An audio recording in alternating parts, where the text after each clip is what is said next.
Welcome to the Cross the Line podcast. I'm Carlos Smith, and I got another special guest today. He just dropped a new EP called DZA Season, and I'm right now with my man Tevin Thompson. What's going on? What's going on, bro? Not much. I want to start off Troop DZA. How did that name come about? Troop is just a nickname. It had that nickname since I was like 13, 14.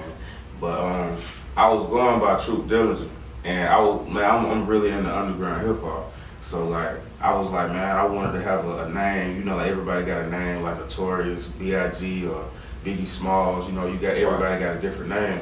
So I went by Troop Diligent at first because I was watching Public Enemy, and it had John Dillinger on it. Yeah. So, and John Dillinger is the reason that the FBI got started. So I was like, okay, I'm gonna go by Troop Dillinger. You know what I mean? And it had a ring for a while, but DZA, the letters is actually like the supreme letters. Somebody I read about the Wu-Tang, like RZA and DZA, and I was looking at their names, and RZA means something and DZA means something, and DZA is just like it's like a higher vibration of truth. You know what I mean? Like more balance in the music, more information. Like, because at first I feel like I was scared to say a lot of things.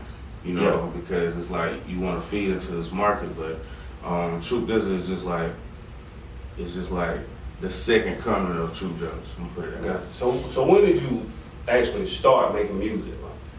What was the beginning? Oh man, I was probably about 14, and I started in Union, and it used to be a studio on Main Street, and TJ Jeter was the guy that was running. Yep. And I remember I used to email him, bro, on MySpace, and I'd be like, hey, can I please just let you hear my music? You know what I mean? And I would email him all the time, and one day he just told me to come through, and he took me under his wing, and I was in band. So, you know, like sometimes you hear rappers say like 16 bars or something. So like when I was in band, I learned how to count bars by playing the saxophone. Right. So when I started making music, I broke it down 4 bars at a time as far as writing, because I was in band, so I just figured out how to do all of that. And TJ took me under his wing, and he showed me how to record. He showed me how to breathe when I record. Just showed me how to write better songs too. Right. Okay. And what's I noticed sometimes in your songs you say new gen. What's new gen? New Gen Nation is just like, it's this team that I have. And new gen is basically like, because a lot of times you have people say old school, new school, this, you know what I mean? But new gen actually means never underestimate gifted, intelligent individuals. And individuals, instead of spelling it with an I, would spell it with an N. Because, you know, being unique, just being hip hop, you know what I mean? But new gen is basically my team that I want to build up and keep building, you know, and man, it's basically sky's the limit, man. You just gotta stay persistent. Right. And that's what I hear all the time. Persistence is the key. When I talk to Mr. Floyd Long's Ricky Dropping, he's saying, you know, when you're doing something, persistence is the key to all of it. Let's get into the your EP that you dropped. DZA Season. It's tough, man. Appreciate it, man. It's tough. I like you know, when I hit you up, I said do it. Yeah. That was my favorite track. But one of the things I want to ask you, another song that you had, you said you want the number 1 spot. Oh, it was on Bounce. Yeah. You said you want the number 1 spot, whether it's J-Hole, 3 Stacks, a Big Boy. Oh yeah. You feel like those are the 3 or the 3-4 guys that's at the top right now, or? I mean, not necessarily, because I feel like those are the guys that I grew up listening to. Right. So I feel like they might not be at the top as far as like this generation goes, but as far as like writing songs and writing bars, I feel like they are. Like I feel like 3 Stacks. Excuse me. I feel like 3 Stacks doesn't get his recognition that he deserves. I don't feel like I feel like Kanye. We call him crazy so much that we don't understand the time that he put into it. He's a genius. Kanye is a genius. Yeah, you know. So I don't feel like we respect the time that he put into it, because I read stories about Kanye recording Power, and they said he took 100 hours to record Power, and the song only 4 minutes long. Crazy. So it's, you know what I mean? So it's like all of that work going into it, and I admire stuff like that. And of course, Jay-Z is like the ultimate businessman, the ultimate rapper. Yeah. But I feel like right now Kendrick is that guy. Like Kendrick is like the top notch artist out right now. Yeah, everybody says Kendrick, Cole, Oh yeah, Drake, yeah, Big Sean. for sure. For me personally though, man, when I actually started listening to him last year, I heard Saha. Oh yeah, Saha, yeah. Man, I saw his wordplay to me is like some of the best out. Crazy. Here. I saw Saha live like 2 nights ago, and he got an album called No Church on Sundays, Yep. and his showmanship, like man, he came out. I ain't gonna say he was dressed like a preacher, man, but he came out in that No Church on Sunday mode. You know what I mean? So that showmanship, man, different things like that. I feel like as artists, man, sometimes you gotta go and watch others be great. Like if you take it in what they're doing, you might be able to build something off of. You know what I mean? So what do you take from the most part? Like when you say when you go to these shows, what do you look for to take from them and add it to your technique? I know a lot of times I look for that energy. Like, okay, I was at South by and I saw a lot of artists and I saw a lot of different ways to perform. Like some people, if they don't feel like the crowd is into it, they might get into the crowd. Or some people, they might just stick to one side of the crowd because they see that this crowd ain't really rocking, so they might just stay right here. But a lot of times I just try to take in everything, like the energy, like how they place their songs, man. Like I feel like I'm a music junkie, man. So as far as like the placement on albums, the placement on shows, the way they put their shows together and everything, like I just take all that in because I want to be able to do the same thing, like make everything full circle. Right. So like back to what we said earlier, you think that Cole right now? Give me your top 5 right now, or your top MCs. You have a particular order? Not really in order, but I'm gonna say Kendrick. I'm gonna definitely say Big Sean because Big Sean don't get the credit he deserves. Cole, Saha, and I'm gonna say Big Crit. Saha, yeah. Big Crit, man. I need to get on Crit more, man. Yeah, I gotta get on Crit more. Yeah, man. Crit is a real soulful dude, man. Like he's from the South, so it's like he took a lot of. I mean, being even in the upstate, it's the Bible Belt. So Crit was in the Bible Belt in Mississippi. So it's like a lot of the songs he made is very soulful, very spiritual. You know what I mean? Uplifting songs. So that's one reason why I really like Crit, man. Yeah, I've been on a lot of Cole lately too. A lot of his old stuff like Friday Night Lights, the warm up. Yeah. I remember I posted maybe a month or 2 ago. I put my top 5 with I said Friday Night Lights was number 1. Mm-hmm. The warm up was number 2.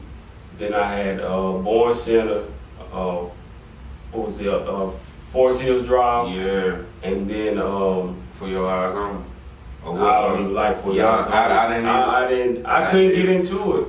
It was a Cold World was my number 5. I got you. Yeah, I feel like For Your Eyes On was like I just couldn't get it. Nah, he did a lot. Like he played a lot of the instruments on that album, and I honestly feel like whenever you trying to do a lot hands on, man, it can go south because like you might just feel like, oh man, I want to just lock in on this, and it might not work. You know what I mean? And you might not have people around you that's gonna say, hey, this don't work or this don't sound right. So that's different. So how many So when you go make a song, you just let your producers just do what they do, like beats, wild? Oh yeah. Well, I'll just go ahead and buy the beats, or somebody might say, hey man, I got some beats I want you to listen to. So I'll tell them straight up, I don't like that beat, or I can't see myself on that, or I don't like the way that is. And when I write, like I was telling you, I take the 4 bars at a time. So like when I'm listening to a beat, I might tap my foot 4 times just to count 1 bar. Or either I'll write it a certain way on the paper so that I know it's just 1 bar and it's going all the way to the singing. But I might write 4 or 5 different verses for a 2-verse song, just so I can get the right feel for it. Or I might record the first verse, hit the second verse, and then I might be like, oh, well, I feel like the second verse should start the song off for better. You know what I mean? Right. It's like writing a paper, man. You want to get people drawn in. Like anytime I had a teacher, she was like, anytime you got a thesis or anything, you want people to be drawn in by your thesis. So the first thing they're gonna hear is the beat, and then they're gonna hear you. And if you don't get their attention in the first 45 seconds, they're gonna skip it. Yeah, they're gonna skip it because people a lot of they don't have attention span. Yeah, the attention span is like 7 seconds now. You know what I mean? So it's like you just gotta get their attention and draw them in real fast. Yep, and like you were saying with the attention span, it's like even with new music that comes out now, like you listen to it for maybe 2 or 3 days, and then everybody is on to the next thing. How do you try to keep your audience engaged in your music, or is it something you don't think you can control? I mean, at the same time, I do feel like it's something that I can't control, but at the same time, it is, because I feel like if you make music that stick, like substance, you know what I mean? Like people always going through something, whether they happy, they sad, anything. But if you can make a record and you got all of those emotions on it, like I want people when they hear certain songs or they see me perform, I want them to say, man, I remember when I heard that song. Because I remember when I was young, I'm 27, man, but I remember when Biggie died, and Biggie had a line where he said, dying but it's pleasant, it's kind of quiet, watch my people start riding. And it was like the way he said it, I was like, I heard it after he died, so it gave me goosebumps. Because I'm sitting here like, this man predicted his death, but at the same time, he had me so drawn into the song that it just made me feel some type of way. So I want to do that with people too, like people come up to me like, if I perform somewhere, they might say, man, Bounce just made me feel like an old hip hop record. But it's brand new, you know what I mean? So it's just like you gotta make people feel it, man. You gotta make it come from the heart, man. You gotta make it stick to them. Give them that soul food. Yeah, one of my favorite lines, you said, in bar for bar, you said, it's bigger than me, I feel it in my spirit. Yeah. You feel like you kind of you have a greater purpose in life. I do, man. Like, I feel like I'm finally walking in my purpose. Because a lot of times you might do something, and if it's not your purpose, it ain't gonna work. Right. You know what I mean? Like if you ain't passionate about it, it's not your purpose. Right. Whatever it is, it's not gonna work, man. So I like in that song where I said it's bigger than me. I feel it in my spirit, and I honestly feel that, man, because I might wake up 3 or 4 o'clock in the morning, and I'm hearing songs. You know what I mean? And at first I remember when I was younger, I was like, man, I don't like this, because I felt like I was hearing voices. But it's my voice on songs, you know what I mean? So it's like I can hear myself doing records and hearing in my head and actually hearing it when it's done. It's the best feeling ever, man. You know what I mean? So I do feel like it's a high calling, because everybody doesn't have it. Like some people just don't stick with it. Yeah, and I remember I seen one of your posts a while back. It was right before you went to South by Southwest, where you were saying that you felt like your passion wasn't attached to your purpose, and you were kind of like in a dark space. What made you feel like that? Because I feel like I was putting everybody else before me. Like, I'm gonna be honest, man. Like when you're really passionate about something, man, you might be in a relationship, and your relationship might dim your light from what you're doing, because you might be putting everything into your relationship, or you might be putting everything into whoever else's problems. Like, say somebody's always calling you like, hey man, I need to talk, man, I got this problem, and you always listen to their problems. Now you a therapist instead of an artist. You know what I mean? It's true, yeah. You know what I mean? So and your it's cool to talk to people, you know what I mean? But sometimes, you gotta cut people off, don't answer the phone. You gotta lock in. Like really get into your passion and your art, man. Because like you doing this, and other people doing things, it doesn't feel like work when you're passionate about it. Exactly. You know what I mean? Yeah, it kind of, for me, it was kind of the same way, because for a while, when you're passionate about something, sometimes you got to make sacrifices. Yeah. So for me, starting out, man, I mean, once I graduated, man, I was trying to do the podcast with people, with a couple of my friends, and they're still gonna come on with me. And then things came up with family, and you got to take care of home. So for me, I had to kind of put everything on the back burner. And now I'm starting to feel like now is like the best time to do this, because it's always things like that come up in life. I mean, but you just if you're really passionate about it, you gotta keep working. Exactly. And the thing that really drove me to it was I'm thankful I got a job, but sometimes you go to work, you just feel like, man, this just ain't for me. Exactly. So I was just like, man, I'm just determined to go down go down with shit, will do what I got to do to make sure I'm doing what I love doing. Because, and to me, it's scary because sometimes when I look at people at work, go clock in and they just walk off. And they ain't got no soul. No soul at all. It's like the same routine every single day, and it's scary. Like they just programmed to do the same thing. Man. It's like go to work, pick up your check, pay your bills. And it's like a bigger picture. And they'll talk down on you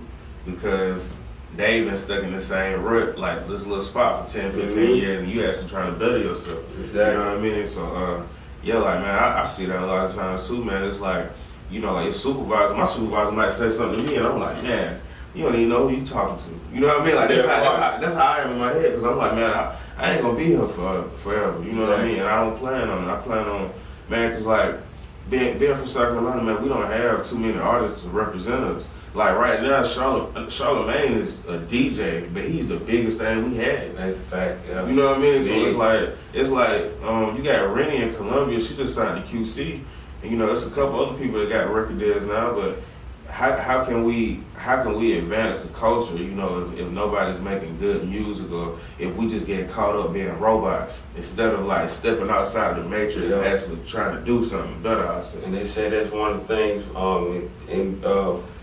Rich Dad Poor Dad, he was talking about a lot of times people are scared to take chances because they just fear is what keeps people from being successful because they don't want to take their chances. Just so used to being safe, going to school, just getting a safe, secure job instead of his poor dad. I think you read the book. He said his poor dad always had the mindset, well, you can get a job, but why not run it? Just own it. Exactly. But it's like so many people nowadays are just so used to just doing the same thing.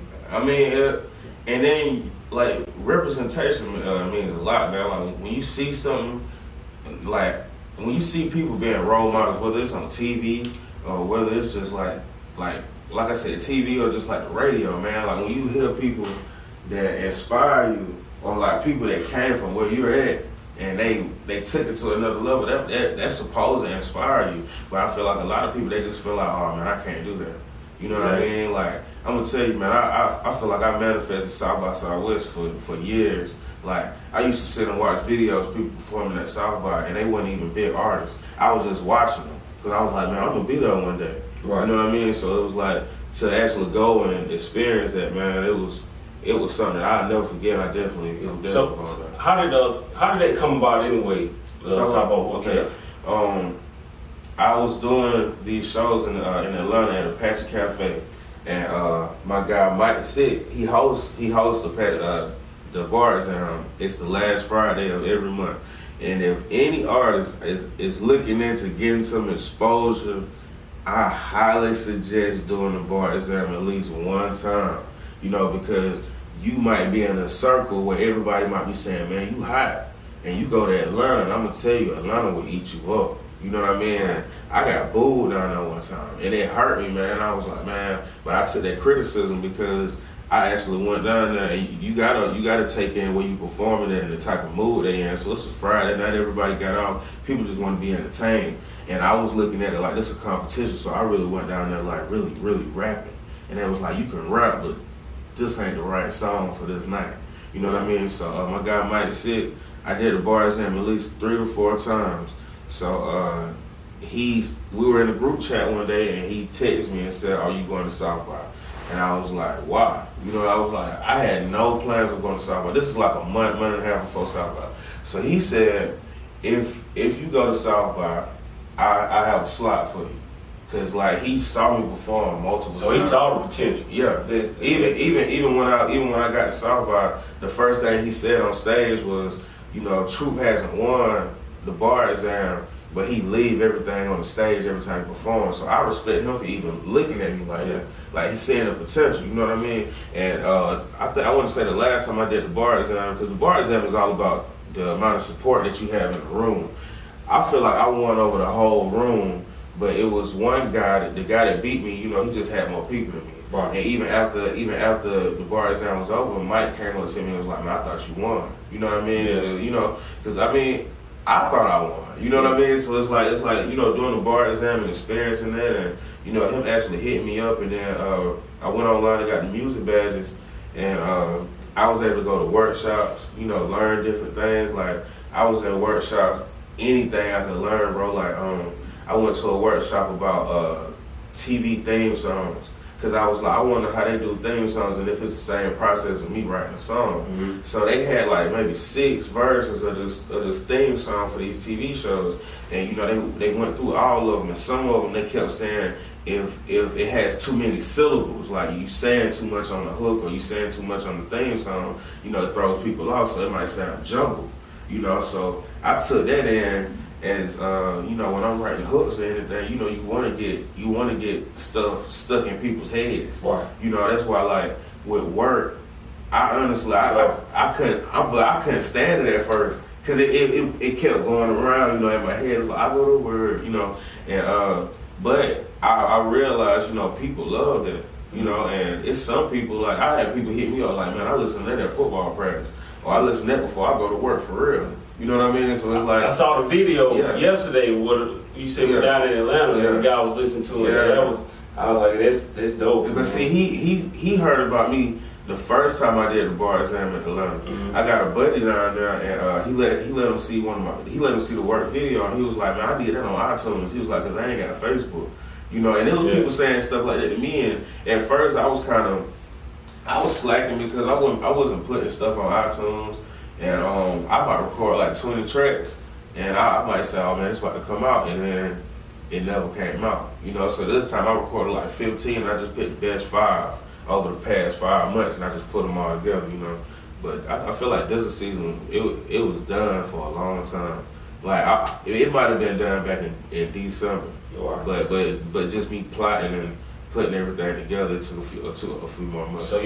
So did you perform the whole? Well, I think you said you got 10 minutes at South by, so you didn't get to perform. I performed the first 3 songs from DZA season. Yeah, so and I was telling them I had business cards, and I went to South by. I had maybe 1,500 business cards, and I was going, you know, I'm going in the bathroom stalls at bars. I'm just dropping them all, putting them on posters and stuff. So, you know, it was a lot of guys. I'm gonna be honest, man, like. I felt like the DJs ain't take me serious at South by at first, you know, because like I came to him and I said, hey man, what's your email? I got to send you my show, because I had CDs and I had a USB. He was like, nah, I need it in my email.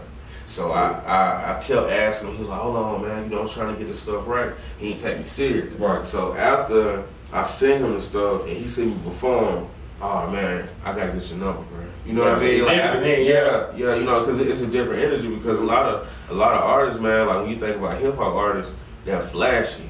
Man, I don't own one chain. I don't own, like, I mean, like it's cool, but like I'm more so about the music. Exactly. You know what I mean? So if you hear the music and then the music is rocking and you vibing with it, then my goal is accomplished. You know what I mean? It just seems like nowadays. A lot of them are more focused on the appearance, like you're saying. Oh yeah. You see everybody with different haircuts and like chains and all this stuff right there, but the content is not that great or whatever. I mean, they're characters. They want to stick out as far as like you looking at them. But I mean, it's just like if you sit down at a table and the food look really good, and then you bite into it. The food cold, you know, or it ain't real food. You like, man, what is this? You know what I mean? Like, so you know, like I take that in, man. Like I was seeing people at South by. You might see somebody on the street with a piano just playing, singing, but it's raw talent. You know, and then you might see somebody in the venue that's dressed up, you know, got chains on or whatever, or trying to look a certain way, and the music ain't there. Right. You know what I mean? So you might see people in the crowd like you losing their interest. You know, because at the end of the day, man, people want to be entertained. So if you get on stage and you're not an entertainer, you just standing there, you look boring, they gonna go to the bar on you. You know what I mean? Like anything, they gonna be like, I don't want to hear this. So, what was the best advice that you received down there? Okay, I said this. I went to a class about how to get on festival lineups, and at the end of the class, you know, everybody. I asked a question and I said, how can I, like me as a South Carolina artist, you know, like, and the sound that I have, how can I push this more? And, you know, a lot of the people was just saying, and I mean, like, I understand now because DZA season is actually online and I can see where my streams are going. Right. But a lot of them were saying, like, see where your streams are at and market to those markets. You know what I mean? Family. Yeah. So, I don't know if you saw, but like sometimes on Facebook, I might run a sponsor ad with my work video.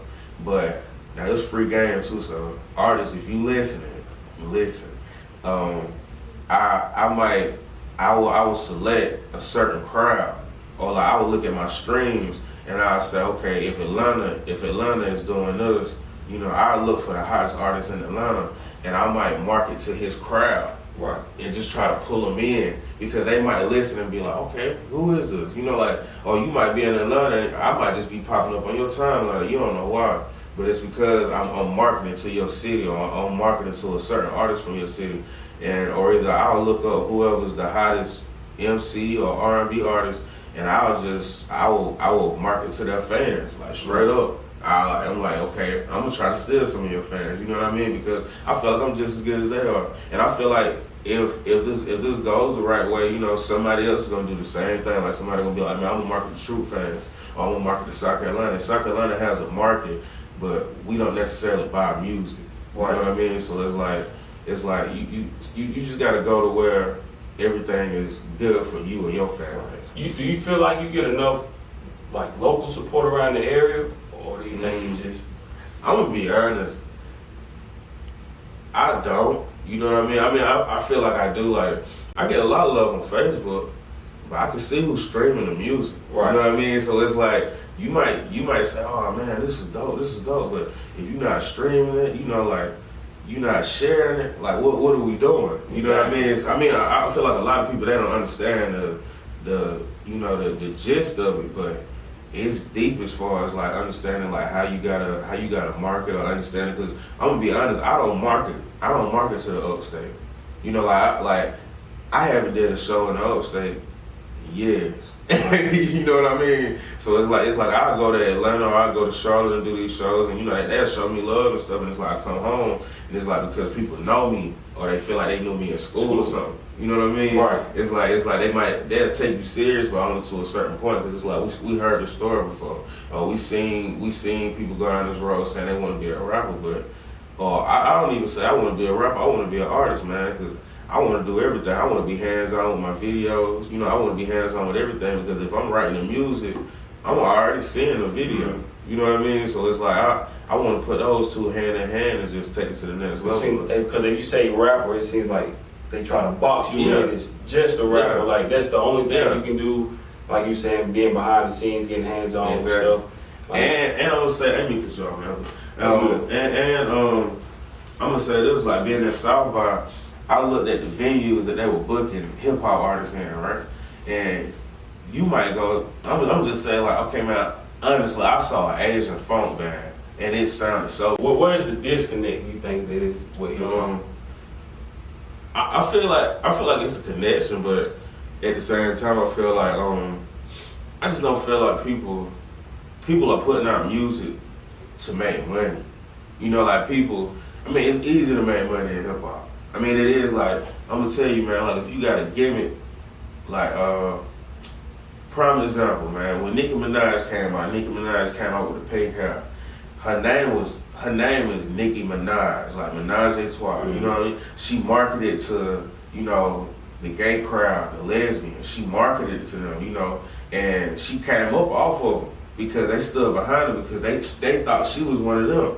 You know what I mean? And it was just a gimmick. You know what I mean? It was just like, she's gonna come out, she's gonna do this, and then she's gonna take this pink wig off, and she's gonna have a regular hair. You know what I mean? Mm-hmm. She gonna, you know, it's gonna be a process. But I feel like you got like the J. Cole's and you got like the Big Crits, and it's this girl, I don't know if you heard from North Carolina, but her name is Rhapsody.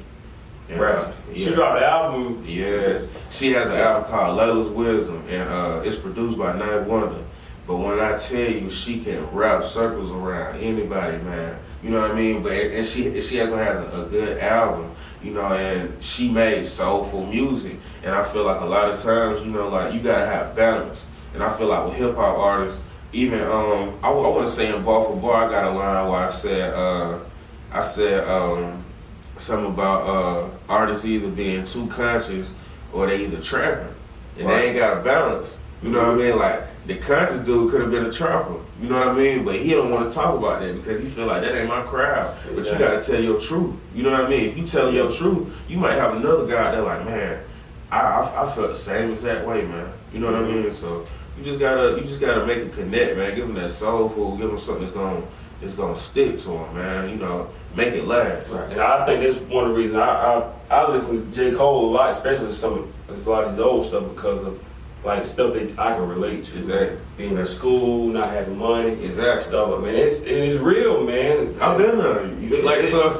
like songs like that and artists like that, man. You gotta be able to relate to them. But if you always talking about how you blew $50,000, you know, first off, why you blowing $50,000? Exactly. You know what I mean? Like I feel like with hip hop, we so flashy, you know, and braggadocious, and it's like at the end of the day, you know, you have so many artists that come and go, and I want to set my kids up in the future. I want them to be like, I want them to understand the value of a dollar, to understand how it works. But I don't want them to live how I did. You know what I mean? So it's like I want to provide them with a better life. And I feel like hip hop artists, they don't think about that. You know what I mean? Because it's just like, man, I know I can put this out and win fans right now. And it's not always about that, man. You gotta be able to put out solid music, have a solid, Wayne would say a solid fan base at first, man, but you gotta just be able to work. You gotta know what you're doing, man. But be relatable. But a lot of times it seems like they don't really care about the socially conscious. Oh yeah. Conscious content. Yeah. They want to hear stuff about blowing money and stuff like that. So I mean, and with social content, a lot of times, you know, like you don't want to come off as being too preachy. Right. You know what I mean? So it's like, man, somebody might be listening to you. They be like, man, I can go to church and I want somebody to preach to. You know what I mean? Or I can turn on a gospel album. You know what I mean? So it's like a lot of people they feel like that with hip hop, but I mean, you could sprinkle some realness in that every now and then. I ain't gonna say every now and then. Just talk it, but make it so that when people listen, they're entertained. Like Jay-Z, man, I'm a big Jay-Z fan. Jay-Z got a line where he said, I used to want to rap like Common Sense. Talking about Common, because Common's first, or when Common, before he became Common, his name was Common Sense. And Jay-Z said, I used to want to rap like Common Sense, and I sold 7 million, and I ain't rap like Common Sense. You know what I mean? So it's like he saw that, man, it's potential out here to live in my truth and make you bounce to it. You know what I mean? So I can be preaching to you or saying something real to you, and at the same time, it just sounds good sonically. You know what I mean? So people just gotta find that balance, man. Yeah. One of the things, another thing I want to ask you about South by Southwest, when you posted Narwhal. Oh yeah. I didn't even know who he was. Oh yeah. And so when I saw you ask him a question or whatever, I went and looked him up. But this dude is huge. Yeah. Like I seen him interview with Gotti and Jeezy, Pharrell. Everybody, like Snoop Dogg. Like how was that talking to Narwhal? Man, I'm gonna tell you honestly, that was the best part of South by, because Narwhal lives in his truth. You know, like no matter what, man, you might look at him and be like, man, he got a lot of energy, but he got a lot of energy. Period. You know, and he was telling us, he said he take a whole week to ask questions, and this man said that whenever he go to festivals, he takes two loads worth of questions just in case he meet Kanye West. And he's like, he ain't met Kanye yet. And he was like, he been flying these questions out with him for 7 years, and he still ain't met Kanye. You know what I mean? So it was like, and then like, man, he played videos from like 1985, man, and it was like, he wanted to be a news anchor. And you know, like, he just had a video of him just talking, and like, you would see kids come up and they hitting him. You know, they might stick their middle finger up at him, and they might say, man, you never gonna be something. You know what I mean? And he stopped it, and he was like, now what do you think those people are at right now? You know what I mean? He was like, do you think they're at South by? And it hit me because I'm like, bro, you gotta live in your truth. You know what I mean? Like, you gotta, and like with Narwhal, man, it was so dope because like he asked a lot of questions. So for me to ask some questions, and you know, even afterwards, man, he been in the game 30 years. So after his session was over with, because I think he had like 45 minutes in that room. So you know, like at South by, it's like a big conference center. Now a lot of people go and they don't go to these conferences. They just go to party because it's like spring break for rappers, man. You know what I mean? So it's like you will see all type of artists down there. It's like, man, I was on the street, I seen DJ Drama just walking, like people coming up to him rapping, like, you know, and I mean it was very different, you know. But Nardwuar, it was like he was just living in his truth, man. And like afterwards, he was like, you know, I'm celebrating 30 years doing interviews. He's like, would y'all like to eat some cake with me? And I'm like, we just like, what? You know what I mean? My man brought out a big Nardwuar cake, and we just sat there, ate cake and talked. You know what I mean? So it was just like he was giving us game. Like he was just telling us, like, man, like I interviewed so many people, you know, and he was like, no matter what people do, or if somebody do you wrong, it'll always come back. And he showed an interview where he had interviewed this guy in a band, and the guy was in his face. He took off his hat, he took off his glasses, and threw the stuff and all this stuff. And then my man ended up running for council.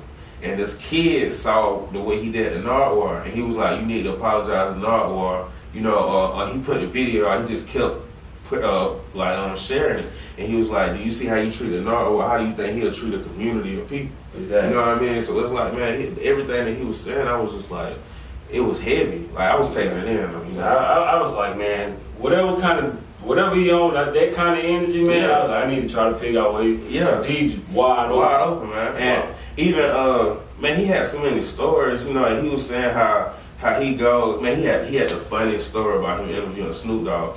He said he called Snoop Dogg when he was in Canada, and Snoop didn't want to come to the radio station to do the interview. So that's why a lot of times you see him at places, man, he just get a microphone and interview. You know what I mean? So he said he saw Snoop, and he said Snoop was like, and it's funny, man, he had the video, and Snoop was like, hey, I'm about to roll up a blunt in 30 minutes. You're like, this is Snoop now, you know what I mean? So he did it, and then Nardwuar was like, and then he put it in the microwave. You know, like he showed him, like he just showed what Snoop doing. Like Snoop put it in the microwave, you know, and he tried to make Nardwuar hit it, and Nardwuar was like, well, I'm just trying to do my interviews, you know, because in Canada it's very different. They don't have rules. They can say whatever, they can do whatever, you know what I mean? So, I mean, they have rules, but, you know, it's very more free than we are, you know what I mean? So, talking to Nardwuar and just getting that game, man, because you got somebody that's been in the entertainment field for 30 years, you know, and I don't know anybody, I'm being honest, man. I don't know too many people around here that's been in the entertainment field more than 10 years because they quit. Right. It's easy to quit. You know what I mean? It's hard to be great, man. You know what I mean? It's really hard. So see somebody like that getting game, it was a pretty dope experience. What was it like just seeing, like, being around like Nardwuar and these other big names, celebrities? How is it when you see them in person? For you, what was your experience like with them? I'm like I said, man, I'm a music junkie, so I was walking down the street, man. You might see Sway coming out of a coffee shop, you know, or anybody. You know, so it's just like you seeing all of these people, and we're all on vacation. You know what I mean? Right. So it's like we all down here networking and stuff. And even with Nardwuar, like I was in the class, and Nardwuar was in the class with me, like just a regular. Still learning. Yeah, you know what I mean? So it's like you got people down here that's really learning and getting game, and then you got people down here that's, like I said, they only go to party. But man, when I was down there, I remember specifically meeting Wyclef, and I was starstruck.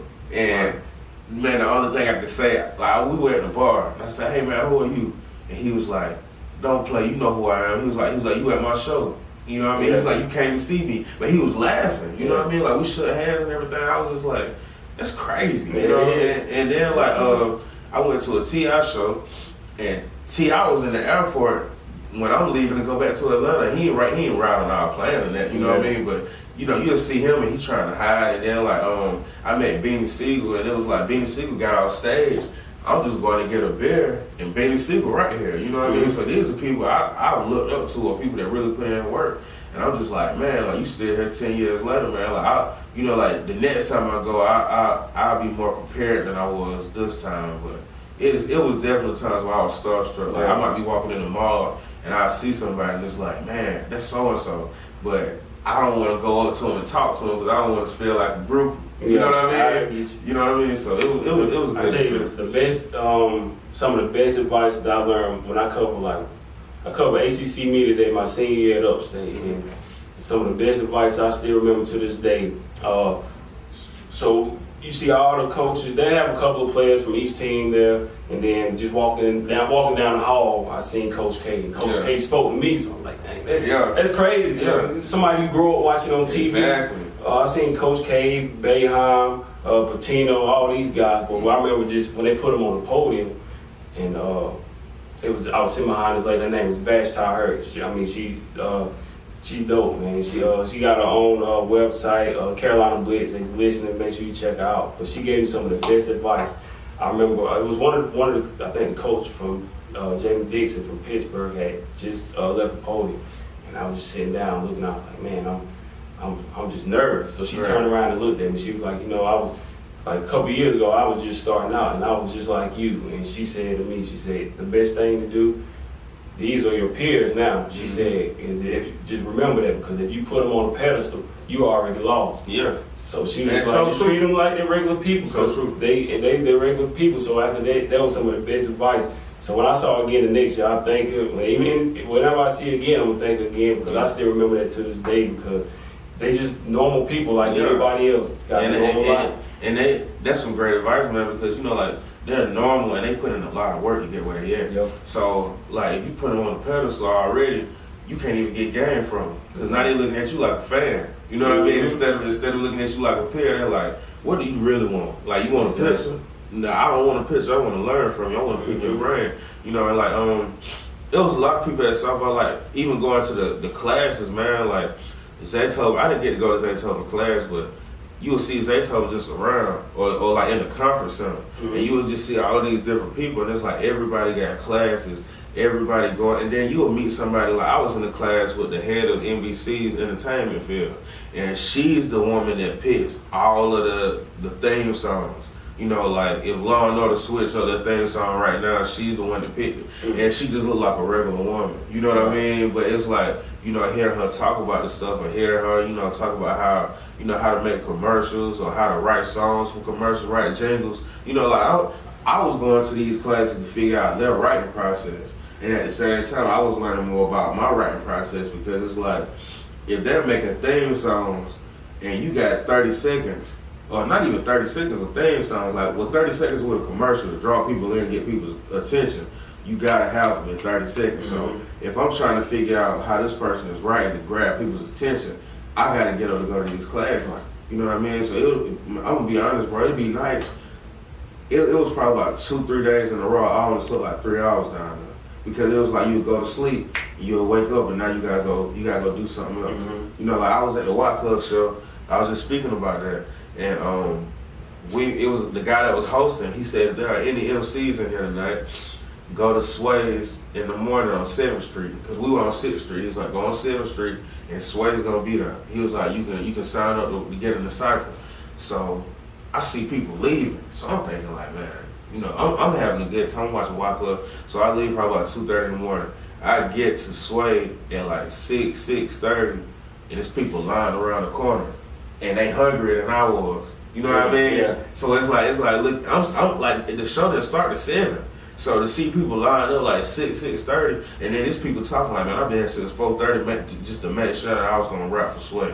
You know what I mean? Like that dedication, man. Yeah. Well, yeah, and then like you don't understand, like, I mean, not you, but I'm talking about, like, we don't understand like what goes into making like a radio show or whatever, because Sway was hands-on with everything. Like, he would go to commercial and he'd get on the mic and be like, man, turn my mics up, or turn this up, turn the house lights down. Like, he really was producing everything. You know what I mean? So and he was like, y'all a little tired. He was like, I'm up at 5 o'clock every day. You know what I mean? He was like, if y'all tired, he said, I gotta feed off of y'all energy. He was like, so I don't want to hear nothing about y'all being tired if I wake up at 5 o'clock every morning and do this.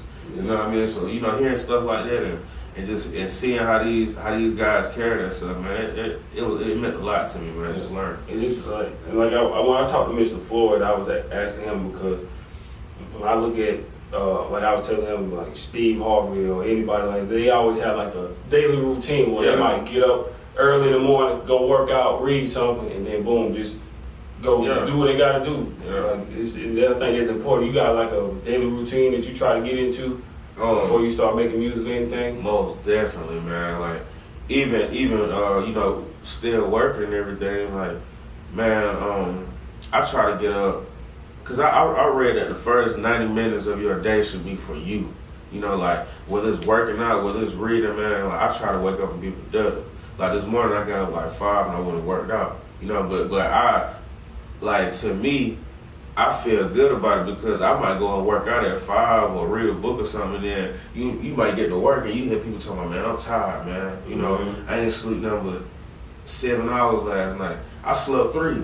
You know what I mean? Okay. So what you saying? You know what I mean? So it's like to have that drive and to have that ambition, man. Like, ambition can be a gift and a curse, man. But like getting up early in the morning, and like I said, I like to get up and work out or run or just read something to just feed myself, man. Yeah, I feel like I'm in that habit now. I feel like if I'm just at home, like when I work 5 to 10 in the morning, I have to be back at work at 3. Exactly. Those little hours, those 5 hours in between, I feel like I need to do something. Yeah. Sometimes I go home and I'll take a nap, set my alarm to get up from like maybe an hour, 2 hour nap, and I'll just sleep through it. It drives me crazy because I feel like in those 5 hours, I could be doing something, reading or you get a lot done. Yeah, sending out emails, just picking people's brains, asking me anything. So I try to get like in a little set routine to where it has to be a habit or something you just do over and over and over. But that comes from you wanting, this is your passion, you know what I mean? So like the job, our jobs ain't connected to our passion. So it's like, you know, we want to take advantage of those 5 free hours that we got,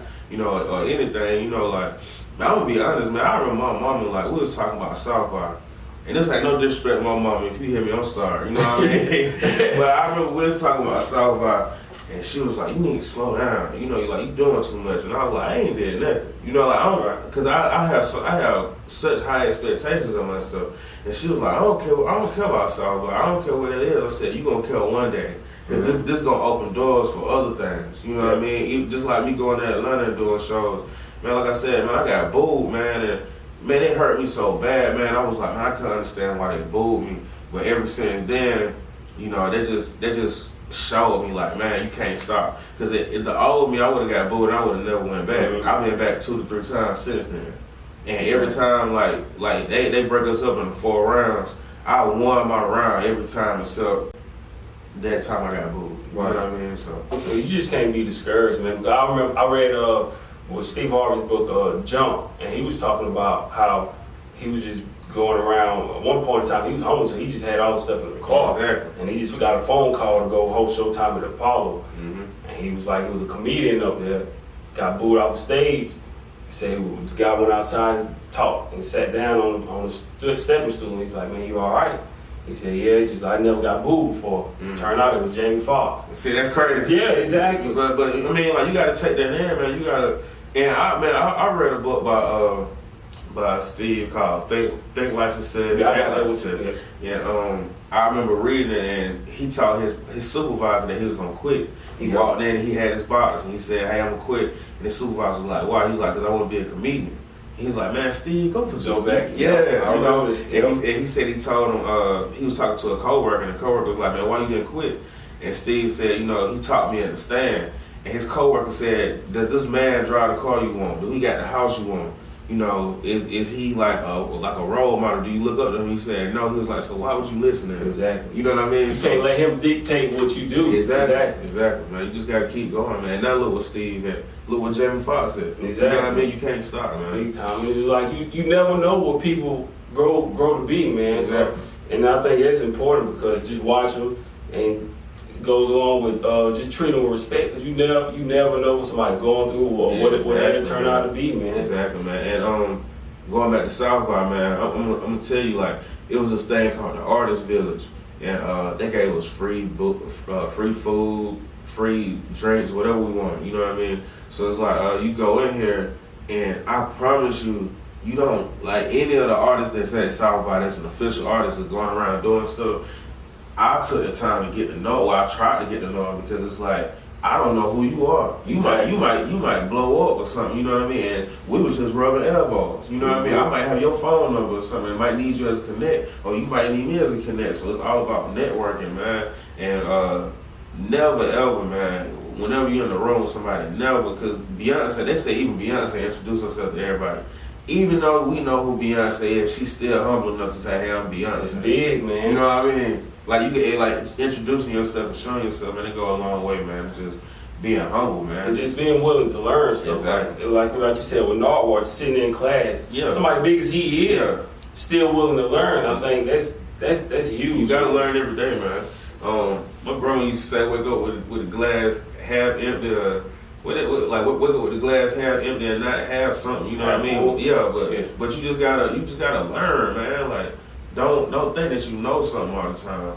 I mean, I like quoting music all the time because I listen to music, but you know, everybody who said the man who thinks he knows something knows nothing at all. You know what I mean? True. So it's like, you know, you just gotta learn, man. Just keep taking everything in. Exactly. I'm always willing to soak up knowledge, and I even ask people, man, what kind of stuff do you do? What kind of work do you do? Yeah. That's how I actually ended up getting one of my internships. When I actually worked for the Panthers just as a crowd attendant, helping people find their seats in the stadium. Mm-hmm. And this is why networking is so huge, because it was a lady, she just had a Panther tag on the back of her car.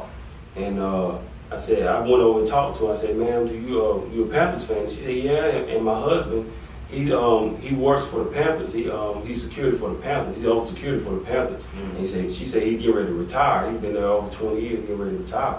And I was like, oh, okay, because I was just happened to be looking for an internship for school. So I just threw it out there. And she said, you know what, she said, I'll tell you what, her husband never even seen me before. She said, I'll tell you what, I'll go talk to my husband and see what we can do. She came back like a week later, and she said, here's the number. She said, my husband said, call them and tell them that you met Gene Brown. Rest in peace to Gene Brown, because he passed away last year, New Year's. She said, just tell them that you spoke with Gene Brown about an internship. So the next day, I called and left a message. And the following day after that, boom, just like that. They called me back and said, we want to set up an interview for you to come in. See? Just by network. Just network. Yeah. I just went and threw that out. And you never know, people would be willing to help you. So, and he never even seen me before, and he was willing to help me. So then the first time I finally ever met him, I just said, thank you, because you didn't even have to help me. Exactly. And he was just like, it was no problem. I don't mind helping anybody trying to better themselves. Exactly. And they just came by just taking that came from you opening up your mouth, man, like saying something, you know what I mean? Like, a lot of people, man, like we just talked about it, they're satisfied, you know what I mean? And it's like, man, my mama worked in this place 30 years. I'm gonna go get the same job. You know what I mean? Yeah. Or I'm gonna go do the same thing. I'm gonna work somewhere 30 years, and you building somebody else's empire, not your own. So when you pass away, what your kids gonna say? Oh man, we got a life insurance policy, but what did you teach them? You know what I mean? Exactly. You know what I mean? So man, it's a line in Black Panther, man. It stood out to me so much. When have you saw Black Panther? Yeah, I had it in my notes. I was gonna ask you about it. Okay. Go ahead. It's a line, man. And T'Challa told his daddy that he missed him. You know, he was like, I need you. You know, and he said his dad was like, if I left that world and you felt like you still needed me, then my job wasn't done. I mean, that I didn't do my job correctly. Mm-hmm. Man, that hit me, man, because you know, it's a lot of parents out here. You know, like even people, period, like your parents pass away or something, you're like, man, I still feel like I need my parent. But if your parent laid that groundwork, man, you're going to take up whatever they left off it. You know what I mean? Exactly. You're going to take it up and run with it. Yeah, but you know, since we're talking about that, it was a dope movie, man. I really liked it. And, to me, I didn't really look at Killmonger as a villain. To me, because he was like a young black kid, father was taken away from him. Killmonger was like us. Like the American black man, you know what I mean? Mm-hmm. And I feel like that movie. I feel like the movie was about an African American versus an African, because like even with us, you know, like people been telling me for the longest, oh, Africans don't like Africans Americans. You know what I mean? Like they don't like us and stuff. But we one and the same. You know what I mean? But we might be different over here because we more like I said we more caught up in like the modern world. You know what I mean? So it's like Killmonger, man, he just wanted to find out who he was. He just wanted to be accepted. You know what I mean? So it's like, and even with that, that's the first time I seen a villain where we saw his backstory in like 2 to 3 hours, because like, you know, like the Dark Knight, I really like the Dark Knight movie with the Joker and everything, but you don't understand the Joker's story. Mm-hmm. They don't tell it. You know what I mean? So it's just like you hop straight into it, he already the Joker. You know, and Killmonger, you know, like you see him in the museum, you see him asking questions and everything. You know, and it just I took it in as like, man, he really just like me. You know what I mean? Yeah. Like, and I feel like he wanted to help people that were oppressed, because, you know, after he beat up T'Challa. Yeah. And he went and sat on the throne. He was like, you know where I'm from, my people when they wanted to start a revolution, they didn't have the equipment. He was like, oh, it was Wakanda. Yeah. He said that ends today. Yeah. So I was like, man, to me, I was like, I'm with him on, trying to help people who can't really defend themselves. Yeah, exactly. But and after that he kind of lost it because he just wanted to do too much. You know what I mean? But yeah, man, I feel the exact same way, man, because like with Killmonger, man, like he wanted to help people. He actually wanted to better himself. Well, I ain't gonna say better himself, but he knew what he was doing was wrong. Mm-hmm. But all he wanted to do was get back home. You know what I mean? And it's like it's certain people here, like, man, it's black people that I know that always said, man, I want to go to Africa or something one day. Mm-hmm. They might take that to the grave with them, they'll never go. But I would make that a thing to go, man, because just watching that, and even when I was watching what's my man's name that directed it? Ron Coogler. He was talking about how much time he spent in South Africa, right? And he said that he was going up a mountaintop, and he said this woman had a watermelon, and she was chopping it and giving it to the farmers, and they was taking like aluminum foil and putting it like it was sacred, And he was like, why they doing that? And she was like, because the watermelon is the only thing that'll give you water and fill you up in this hot sun, But here, they tell us, well, I mean, like, even back to the cartoons, like, when it was, like, blackface and stuff, whenever they wanted to make fun of black people, they showed us eating watermelons. You know what I mean? Yep. So when you go back home and you see that over there, watermelon is sacred. You know what I mean? Like, it fills you. You know what I mean? It gives you water. You know what I mean? But over here, it's just like, man, I ain't eating no water. So it's weird how you can have two different meanings from two different places, man. Exactly, man. They make you hate yourself or make you hate different things for no reason. Yeah. But I think Black Panther, man, it just made. They might take that to the grave or never like more. I would make that a thing to go. Culture. To me, it just felt good because even when I like seeing people. Some people just try to kill the fun, but I love seeing people go dress up. He was talking about how much time he spent in South Africa, right?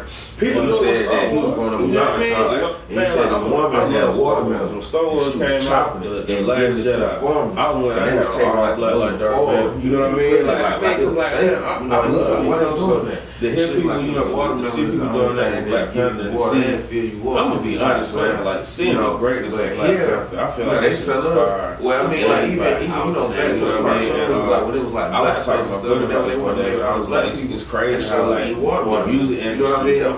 So when you go back home, you see that they feel so much bad music, but you know what I mean? Like it feels you, you know what I mean? And then you got, you know what I mean? It's like over here direct, and ain't no it's weird how you can have two different meanings.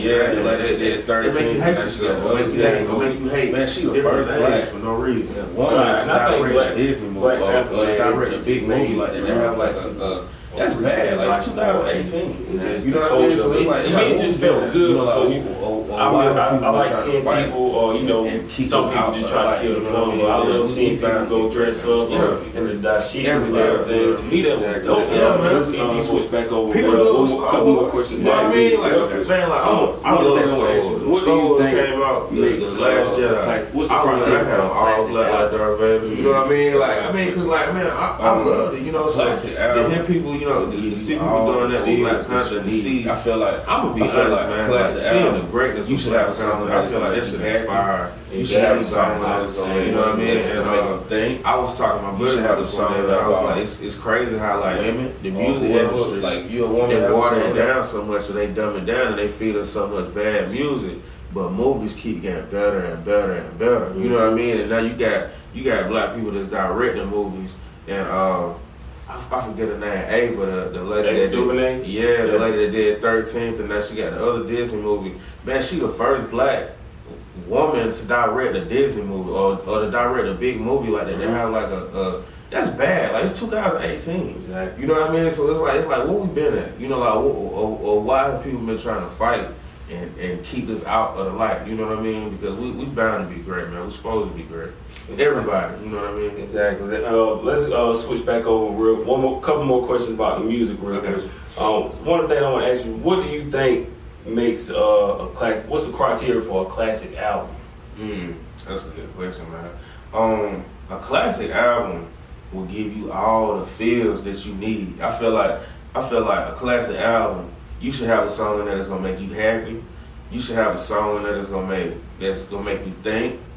You should have a song in there about women or whoever. Like if you're a woman, have a song in there about a dude, or whatever. You know what I mean? Right. But it's supposed to have all the feels. It's supposed to have like even the way that they lay albums out, man. Because I don't want an album. I mean, having hits is cool, but if your album don't flow, I can't listen to it because it's like, man, I listen to so many albums, whether it's Outkast, whether it's Lil Wayne or Kanye or Hov or man, Dave Hollister. I remember my mom used to listen to Luther Vandross all the time. You know what I mean? And it was like we would take trips and she would listen to Luther so much, but Luther would have 5 songs in a row that was just like, oh my God. You know what I mean? Like it was so good. And Marvin Gaye, the What's Going On album, I'm gonna be honest, man, I was listening to it one day and it got all the way to the 10th song before I even realized it. I was just like, man, you know, like it was just smooth. Smooth transition. Yeah. So like the transition, man, whether if you got skits, making skits make sense, just being coherent, man, just having everything. Cause like when I did DZA season, the reason Bar for Bars last is because I wanted to draw people in with work because they already heard work. Mm-hmm. So then, okay, I hit them with work and I hit them with Do It, and then I hit them with Bounce, like right there. And then right after that, I had DZA 2, and then I had Bar for Bar at the end. But I just really wanted to push everything like that, man. And I'm gonna be honest, like most of the times, some of the biggest albums that changes our culture is like 9 or 10 songs, or like 11 songs. Like Thriller got like 10 songs. You know what I mean? What's Going On got like 10 songs. Common's best album, and I feel like one of the best hip hop albums in the past 20 years is called B.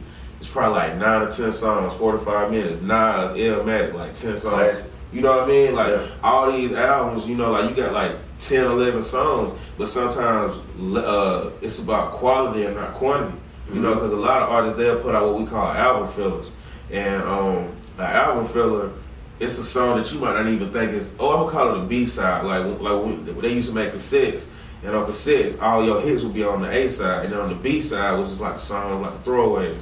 But I don't want to make throwaways. You know what I mean? Right. I want to make songs that's like, it's gonna like when you hear them, you like, man, what's coming next? You know, or either when you hear my project, I want you to feel like, man, I want more. You know what I mean? So I feel like, like I said, to have a classic album, you gotta have the feels. You just gotta have everything in there as far as emotions and everything. You just gotta rock it out. You know? All right. And what about a legend MC? Like, is it a certain amount of albums you think they need to put out? Because like with Big only made 2 albums. Yeah, but Big was so unorthodox though. Like as far as like rapping, like Big is the first guy, and like I said, man, I was in band, so I found out how Biggie was in his pocket. Like he used his voice as an instrument, and like with Hov sometimes like Hov, I know he got a line where he said my songs don't have melodies and stuff, but Hov would get off beat sometimes. He ain't using his voice as an instrument. He just trying to say stuff. Mm-hmm. So like, I feel like with legend MCs, man, like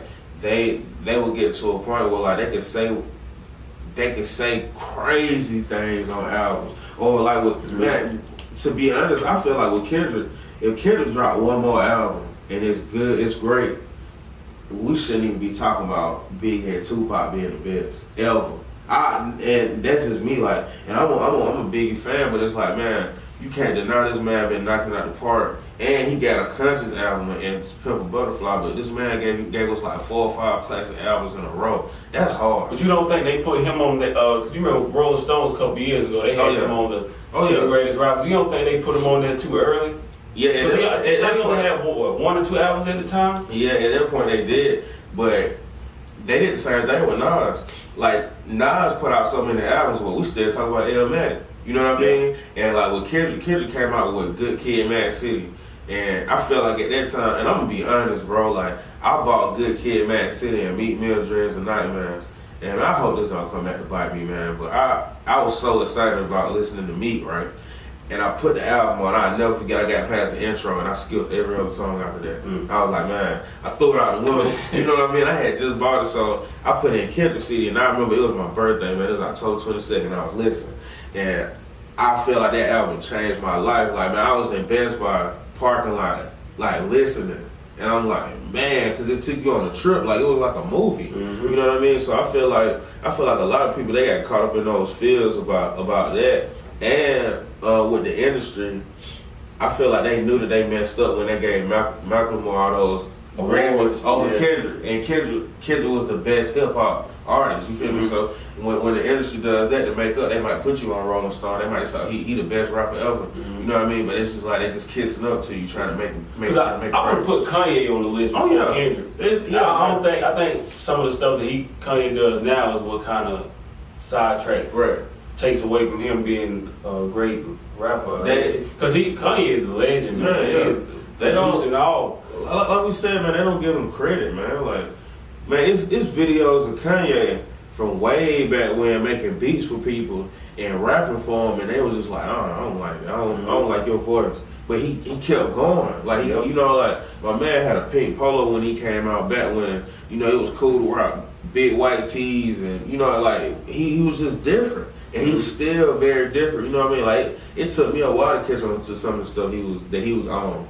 You know what I mean? Like, he was on the shutter shades because he went to Japan and saw that they was way ahead of us. Right. You know, he came back and everybody had the shutter shades. You know what I mean? So, you know, like with Kanye, man, like Kanye one of my favorites ever, man. Like, Late Registration might be my favorite album I ever heard, man. Just because, man, I remember even my mom, like, I remember I had like a sheet, like 5 sheets of paper, right? And I put all of them together before I went to school.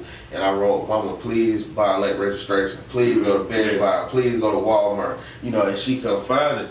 And there was a guy in school making bootlegs, and he was like, man, I got that Late Registration. I was like, I don't even want it. I want the real thing. You know, because it ain't, I know CDs will play it out, but it's nothing like, to me, like being a music fan, there's nothing like opening up an album and holding the album and seeing the artwork, because all that stuff, it takes thought. You know what I mean? Like, now it's just easy. Well, it ain't easy, but you can pay your money, put your music on iTunes, you know, but people can't physically hold it. Yeah. You know what I mean? So it's different. I don't know if it's good different, but, you know, I'm right with it. One more thing before we get off music. I was going to ask, do you feel like for you, would you rather be signed to a label or move independent? I'd rather move independent. And I'm going to say why. You know, like, sometimes you might sign to a label. A label might give you $200,000, right? You're going to have to pay that back. You know what I mean? So it's like, they'll give you $200,000 and then they will tell you where to go record, or they'll tell you who to record with. And when you're independent, man, I don't need no $200,000 to make an album. You know what I mean? Like, you might need a lot of money to make an album or whatever, but $200,000 for one album or for one deal, or it might get to the point where you might be taking them music and they might be like, yeah, we don't want to release that. You know, like this might mess up some of our partnerships.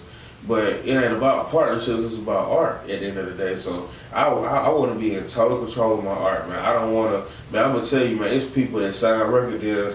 I heard this guy talking the other day, he said he signed for $200,000, right? The label is only giving him 18% of his album sales. If you writing all the music, why are they taking all you don't get nothing out of it. No. You know, and iTunes already, I mean, iTunes in certain places, especially YouTube is playing pennies, you know what I mean? So unless you got a song that's going to take off on YouTube, YouTube ain't paying no money. And to have somebody that's going to say, yeah, we'll give you 18%, what the other 82%? You know what I mean? Like, if I'm writing all this music, you know, and I got to pay the producers, I got to pay the man that recorded this project, I gotta pay all these people, so what you doing? Like, why you pocketing all the money? You know, I don't think people think about that. They just say, oh, I got a deal. You know, and they happy. You know, like, that used to be the thing. The thing used to be, yeah, I want to go get a deal. I want to do this. I want to do that. But that's the thing of the past. Yeah, you gotta pay attention to it. Let's switch. I know we gotta kind of wrap it up. Let's a couple more things. Let's switch sports real quick. Now I know you're a Steelers fan. Yeah. This is where we part ways. I'm a Ravens fan. Oh man. So how do you think Pittsburgh? Talk about last year in the playoffs, and then what you think what's gonna happen this year. I'm gonna say this. if the NFL had to change the catch rule, we would have won the Super Bowl. Or we would have went to the Super Bowl. We would have had the first seed. You know what I mean? Mm-hmm. So it's like, this year they changed the rule to where, and even with Jesse James, I feel like Jesse James made the same catch as other tight ends, other wide receivers in the Super Bowl, and they called it a touchdown. Yeah. You know what I mean? But I feel like we're gonna get number 7 this year, man. I don't know, man. like last year, I think even if y'all would have got home field, I still think the Patriots would have been. Oh, yeah. Just because Tom Brady that's just what he did. Tom Brady got outnumbered, man. Yeah. Jacksonville got outnumbered. Jacksonville has beaten us ever since they had Byron Leftwich. Mm-hmm. Like, it's always a problem with Jacksonville. I don't know what the problem is. Between them and the Raiders, and whenever we play y'all, it's always a good game. But yeah, we won't be too much this year. We probably won't even. We'll probably be the 3rd best team in the division.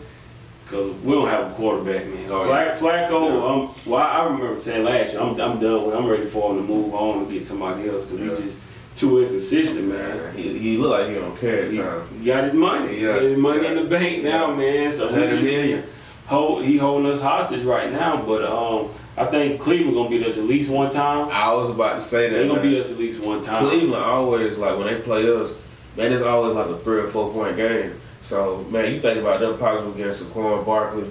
I think it'd be a good fit. Yeah, and they just got Jarvis Landry from Miami. So, they putting pieces together, man. Exactly. And Hugh Jackman is a good coach, man. Yep. It's just he ain't had the right people. It's a bad team, man. Exactly. It's a bad team. I think, and like you're saying, like even with music or whatever, like you gotta have the right team around you, like the right organization. People believe, man. Yeah, but and go out and ball hard for you every time. You know what I mean? But I think next year the team I would say look out for probably in the AFC is gonna be San Diego. Really?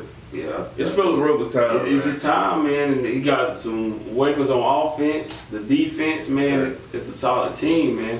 Well, I think look out. They made a little push last year, but it was just they started off slow. Yeah, they started off like 0-4, 0-5 or something. Yep. Like that. One more thing. Let's Lakers fan. Oh yeah. Talk about it, man. I feel like we gotta bring some more. We got a young core, and I really like them. I like what Ingram is doing. I don't necessarily know if I like what Julius Randle is doing. I had playing a lot better. He playing a lot better. Good. But I want to say when he first came in the league, I had high expectations of him. Right. But Julius Randle's playing better. Lonzo, I don't like his shot, man. You know what I mean? I can't stand it, man. But we got a young core, Kuzma. We got a core that's gonna be there. But I know we ain't gonna get LeBron, but I say we get Klay Thompson or somebody. I don't want LeBron though, man. Yeah. Now, I think at some point you just get old. Exactly. I just think it just. Exactly. I mean, you don't want anything to happen to him, but he'll be 34 next year. You gonna give him a max deal and then he get hurt or something? It's like, man, come on. See, I think if LeBron leaves, I think he's going to Miami, going back to Miami. I mean, that's his second home. You know what I mean? And I don't know what they got in the water down there, but Dwayne Wade went back and he was looking like himself. Yeah. He looking like himself. Plus, he coming off the bench and not playing as many minutes. Exactly. But I think LeBron would like to send him off on the right note. Yeah. And I still say maybe Melo, he'll be a free agent this year too. So I think they're gonna try to find a way to link up some kind of way. LeBron, Melo, D Wade. Yeah. Chris Paul, he's gonna be on the market. He's just on a 1-year deal right now. I think if they win, he's staying. Yeah, yeah. You know what I mean? Well, I think they would like to all play together because LeBron threw it out. It's calculated. They all came in together. Exactly. So LeBron thinks about this kind of stuff, man. And that's one thing I like about LeBron, man. To me, he kind of changed the way the basketball game is, the whole landscape of basketball. About signing these long-term deals instead of doing long-term. He likes to do 1 year and just hit the owners over the head. Yeah. That way, he's a businessman. He's a businessman, exactly. And if you commit long-term, they can put any kind of pieces around you. So when you do these short-term deals, where you can opt out after a year or so, then that puts pressure on them to keep adding talent to the team. So that's what I think he has other guys around the league looking at the same thing now.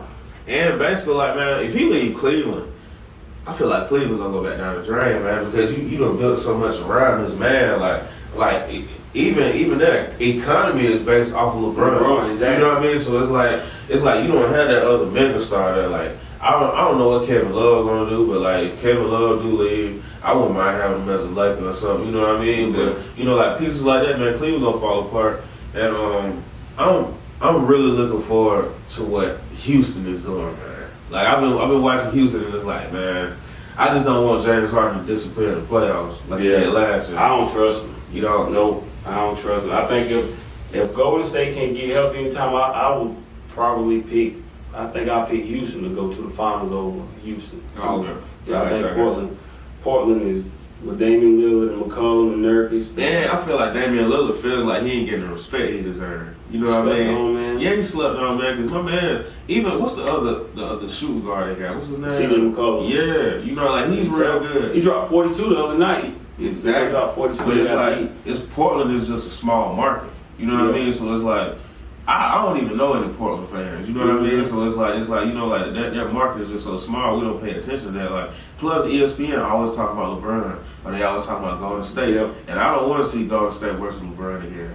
It's gonna be the same thing. Yeah, man, they're gonna be wiped out. I feel like if they play again, LeBron might win one game, 1 or 2 games. You know what I mean? At first, when I looked at it, I thought they might take it 6 or 7 games. But if Golden State healthy, man, yeah. And the teammates that LeBron got, George Hill, Hood, and Clarkson. And Clarkson came from L.A. Yep. You know, but no, not Clarkson. George Clarkson and Larry Nance, they both came. Yeah. And you know, like I'm watching these guys, and I'm like, man, at first, you know, they were balling, they were, you know, doing what they had to do, but now it's like they just it's kind of like they fading away, because now we getting toward the playoffs, and you got people on your team that ain't been in the playoffs. Like they maybe George Hill, you know what I mean? Yeah, but other than that, you ain't got nobody with playoff pedigree besides LeBron. You know what I mean? And we just talked about this earlier about not being on the same speed as somebody, because LeBron know how to be a champion. But if you ain't got it in you and say he's screaming on you trying to get it out of you, you might be like, man, I don't want to play with personal. Yeah, you know what I mean? So I wanted to work out for him, but you know. One more and then we'll get out of here. Top 5. Shoot me the top 5 players right now in the league. Basketball? Yep. Okay, of course LeBron. Of course Steph Curry. Damian Lillard. I want to say KD. I'm gonna say KD, but I'm gonna say Westbrook, James Harden. That's 4. Yeah, I put KD right now. James, 5? Yeah. That's your order? No, not in order. Not in order, man. But yeah, if I would put them in order, I'd say LeBron, Steph, KD. What's it? James Harden. Even though James, I'm gonna put James Harden and then Westbrook. Yeah, that's mine about the same. Like LeBron, Steph, KD.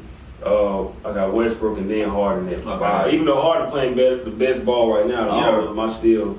Yeah, and he playing defense. Finally, you know, it took him 10 years, but he playing defense finally. Yep. Let's wrap it up, man. I appreciate you coming down, talking to me, Dominique. Man, appreciate you, the cameraman on behind the scenes, doing work. Real quick, tell people where they can find you on social media. You can find me at TroopSC, SC like South Carolina on Instagram. Snapchat is Troop DZA. Twitter is TroopSC. And you can find my EP everywhere. Just type DZA Season. DZA SZN. All right, and that's me. I'm Gramless. I need to get on the Instagram. But I am on Twitter at Carlos K. Smith and on Facebook at Carlos Smith. And thank you again, man. I appreciate it. We got to do it again sometime. But hopefully everybody, you take something from it. Hope you enjoyed it. And till next time, keep chasing dreams. This Cross the Line Podcast. Thank you for listening.